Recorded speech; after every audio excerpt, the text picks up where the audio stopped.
Ketika melihat Helena menolak pemeriksaan dokter tanpa ragu, bahkan tanpa sedikit gugup dan cemas, Anita tidak bisa menahan rasa curiganya. Biasanya hanya orang miskin atau mereka yang kondisi ekonominya kurang baik yang takut untuk menemui dokter. Tetapi Helena jelas bukan berasal dari keluarga miskin. Dia adalah keturunan keluarga kerajaan Nordik yang sudah ratusan tahun berdiri. Secara logika, baik keluarga kerajaan maupun keluarga kaya raya lainnya, sejak kecil sudah terbiasa berinteraksi dengan dokter. Karena itulah, Anita mulai mencurigai sesuatu. Dia merasa kalau reaksi Helena yang tampak takut dengan dokter ini pasti menyembunyikan sesuatu. Lantas dia pun tersenyum dan berkata dengan nada lembut, "Helena, kau tidak perlu gugup. Dokter hanya akan melakukan pemeriksaan standar saja, tidak ada suntikan atau obat-obatan. Apa yang perlu ditakutkan? Paling-paling dokter hanya akan mengambil sedikit darahmu untuk melihat apakah ada kelainan pada indikator biokimia. Semua itu tidak akan menimbulkan rasa sakit." Sambil bicara, Anita langsung menoleh dan memberi perintah kepada Sangkala. "Sangkala, segera suruh para dokter naik ke atas. Kita akan melakukannya dengan cepat agar Helena bisa kembali istirahat." Sangkala langsung mengangguk. "Baik, aku akan memanggil dokter sekarang." Helena langsung panik dan buru-buru berkata, "Bibi Anita, aku benar-benar tidak apa-apa. Aku hanya perlu istirahat. Tidak perlu repot-repot memanggil semua dokter seperti ini." Anita tetap tersenyum dan berkata, "Sebentar lagi kau akan menjadi menantu keluarga kami. Kenapa kau masih merasa sungkan kepada Bibi? Lagi pula, kami sudah datang dan para dokter juga sudah tiba. Santai saja, ini tidak akan memakan waktu lama." Anita menambahkan dengan nada penuh perhatian, "Tenang saja Helena, semua dokter yang kami bawa hari ini adalah perempuan, dan saat pemeriksaan, aku dan Sangkala akan keluar ruangan, jadi kau tidak perlu merasa malu." Tapi semakin baik Anita terlihat, semakin tegang Helena dibuatnya.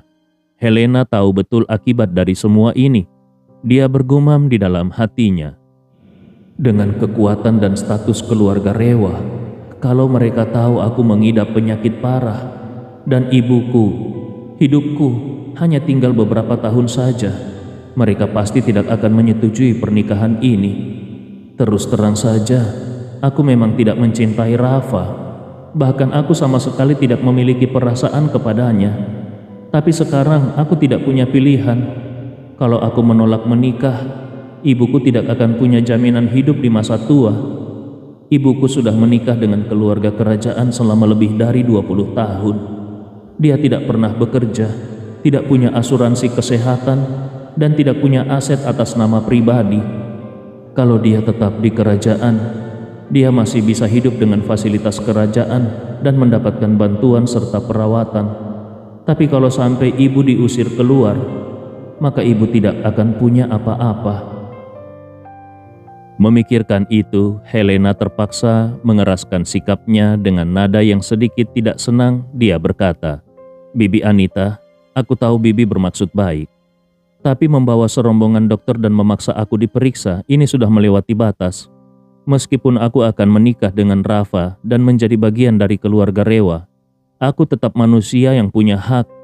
Anita tetap tersenyum dan berkata, "Helena, tidak ada yang ingin melanggar hakmu. Ini cuma pemeriksaan kesehatan biasa demi kebaikanmu juga." Helena menatapnya serius dan berkata, "Hak paling mendasar dari manusia adalah kalau aku tidak ingin diperiksa, maka tidak ada seorang pun yang boleh memaksa. Kalau aku sampai kehilangan kebebasan sekecil ini saja, maka aku perlu mempertimbangkan lagi pernikahan ini." Anita terkejut dengan sikap Helena yang begitu keras, dan dia mulai membesar-besarkan situasi.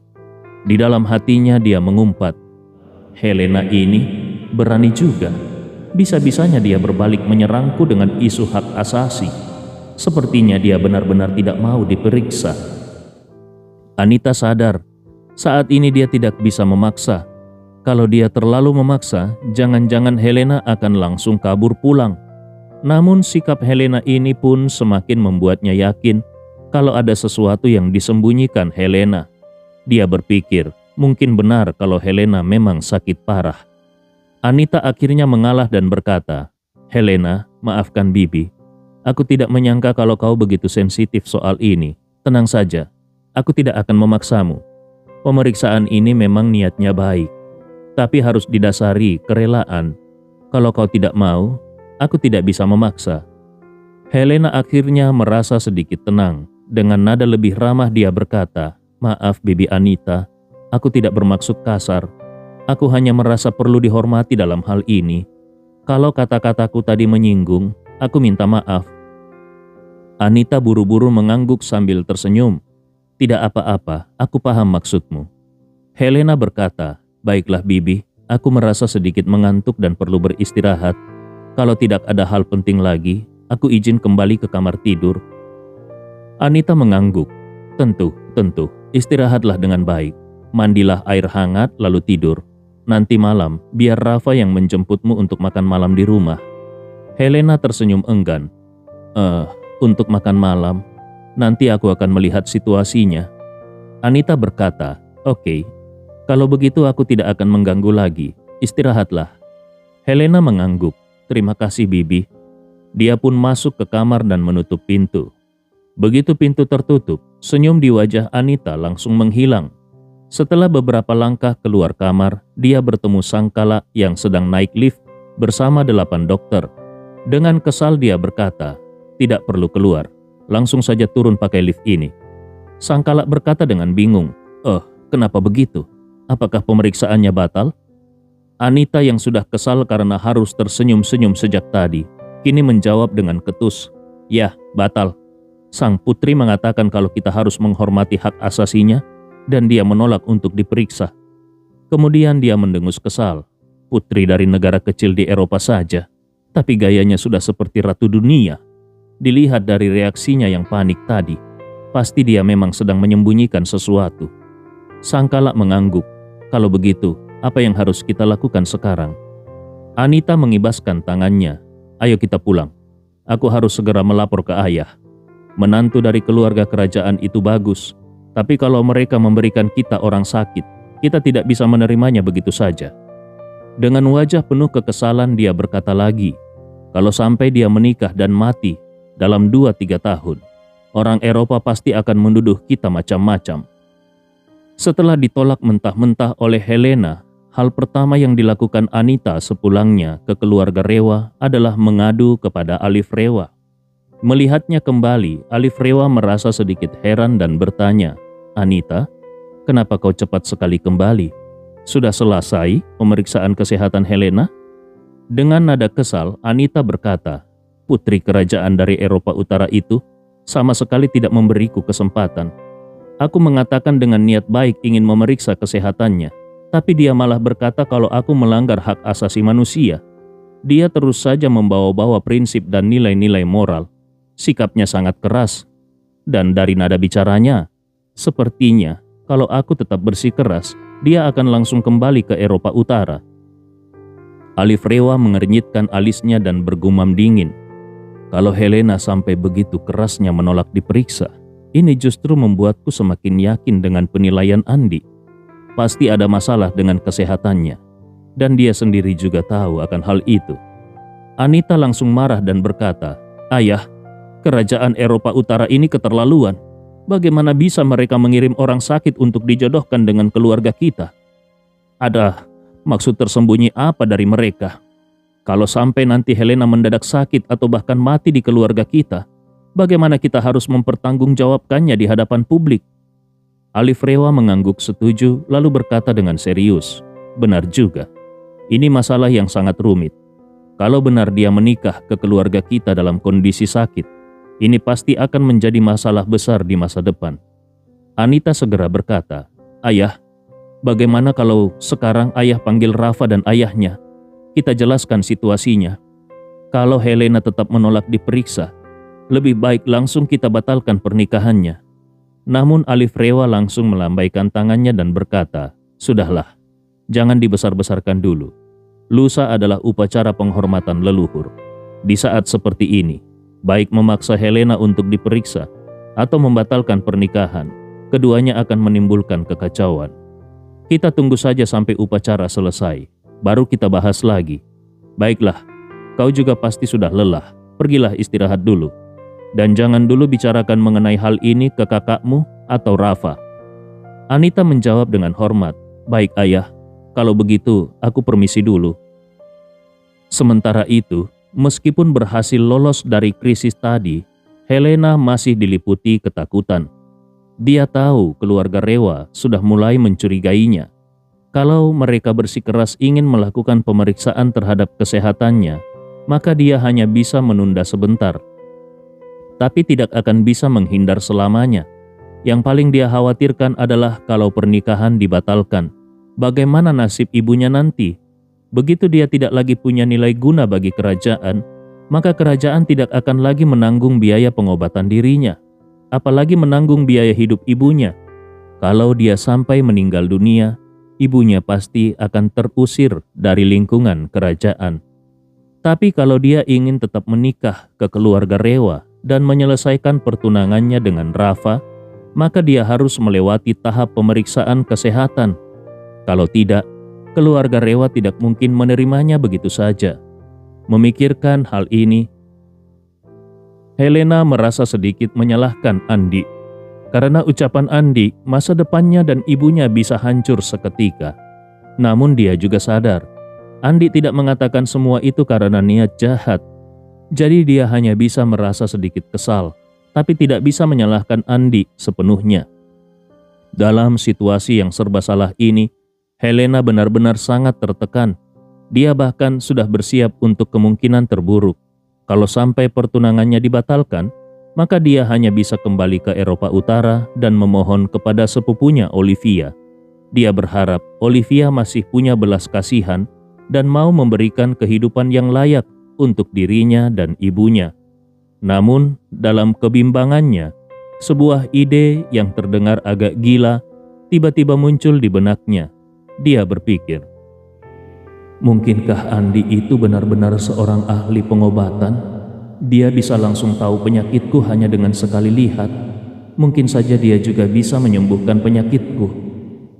Begitu pikiran ini muncul, Helena seperti melihat secerca harapan. Dan diam-diam dia berpikir, nanti ketika aku pergi ke keluarga Rewa dan bertemu dia, aku harus mencari cara untuk menanyakan secara pribadi, apakah dia bisa menyembuhkan penyakitku. Di saat yang sama, Andi Rewa masih berada di rumah keluarga Gunawan, menikmati jamuan hidangan. Walaupun semua makanan di atas meja sudah habis, mereka masih enggan beranjak. Mereka terus mengobrol dengan suasana yang sangat hangat. Aldi Gunawan menepuk pundak Andi dan berkata dengan sungguh-sungguh, Andi, hari ini Paman benar-benar sangat bahagia. Ada dua alasan kenapa suasana hati Paman sangat baik. Andi Rewa tersenyum dan berkata, apakah itu karena aku datang berkunjung? Aldi Gunawan tertawa, tentu saja, kehadiranmu adalah hal yang paling membuat Paman bahagia. Apakah kau tahu alasan keduanya? Andi Rewa menggeleng. Aldi Gunawan berkata dengan serius, alasan kedua, karena kau kembali ke keluarga Rewa untuk ikut upacara leluhur. Dengan kemampuanmu, Paman yakin kau sangat layak menjadi penerus keluarga Rewa. Asal kakekmu belum pikun, dia pasti akan menyerahkan keluarga Rewa kepadamu. Hanya kau yang pantas untuk mewarisi semangat ayahmu dan membuat keluarga Rewa kembali berjaya. Andi Rewa terdiam sejenak lalu berkata, Paman, sejujurnya aku tidak terlalu tertarik untuk mewarisi keluarga Rewa. Aldi Gunawan terkejut, kenapa begitu? Andi Rewa tersenyum pahit dan berkata, ketika ayah membawaku meninggalkan Jakarta, dia punya banyak kekecewaan terhadap keluarga Rewa. Saat itu, aku masih kecil dan belum terlalu paham. Tapi aku tahu kalau ayah sangat kecewa, sehingga aku juga tidak punya kesan baik terhadap keluarga Rewa. Aldi Gunawan menghela napas dan berkata dengan serius, Andi, ayahmu kecewa karena visinya berbeda dengan keluarga Rewa.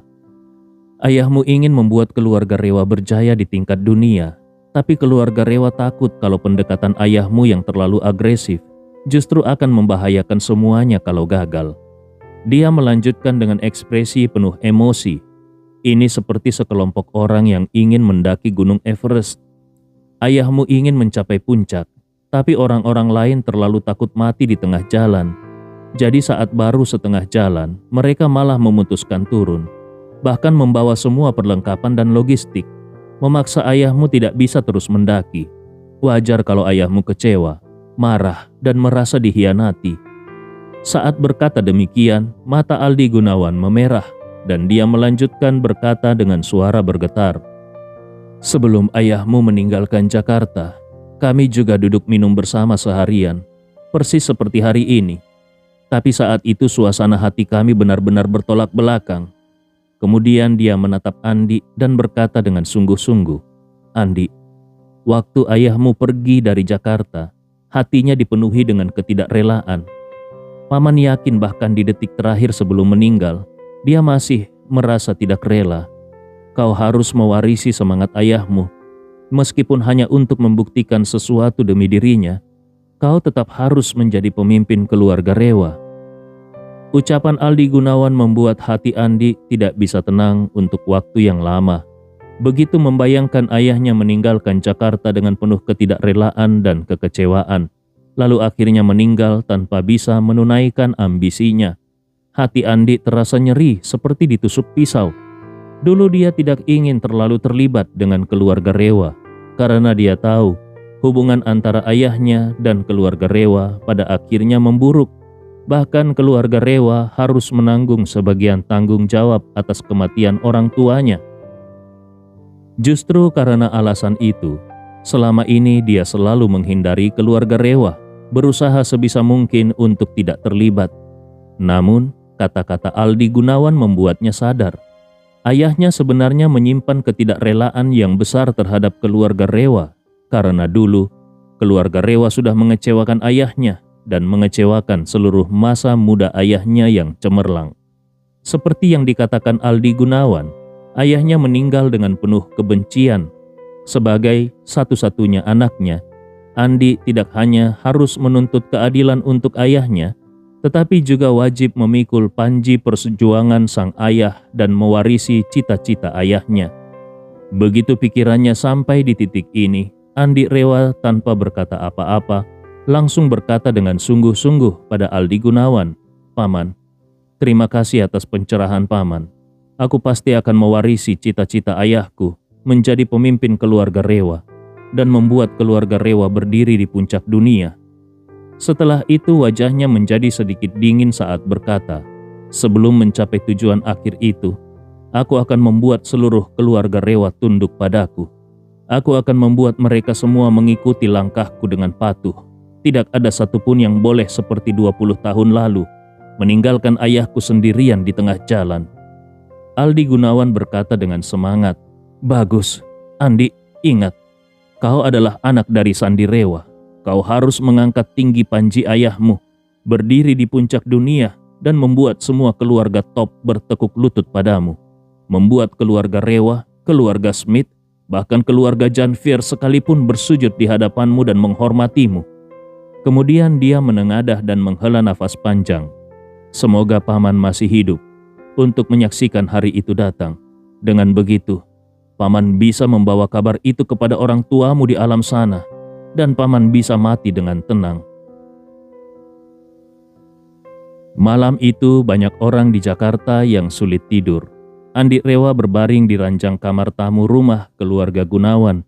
Yang ada di pikirannya hanyalah bagaimana menjadi pemimpin keluarga Rewa dan bagaimana membuat keluarga Rewa berdiri di puncak dunia. Pada saat yang sama dia juga memikirkan seseorang yang sampai sekarang belum juga muncul. Pemimpin pasukan Galesong, Wan Po-jun. Dia tahu kalau target Wan Po-jun kali ini adalah upacara penghormatan leluhur keluarga Rewa.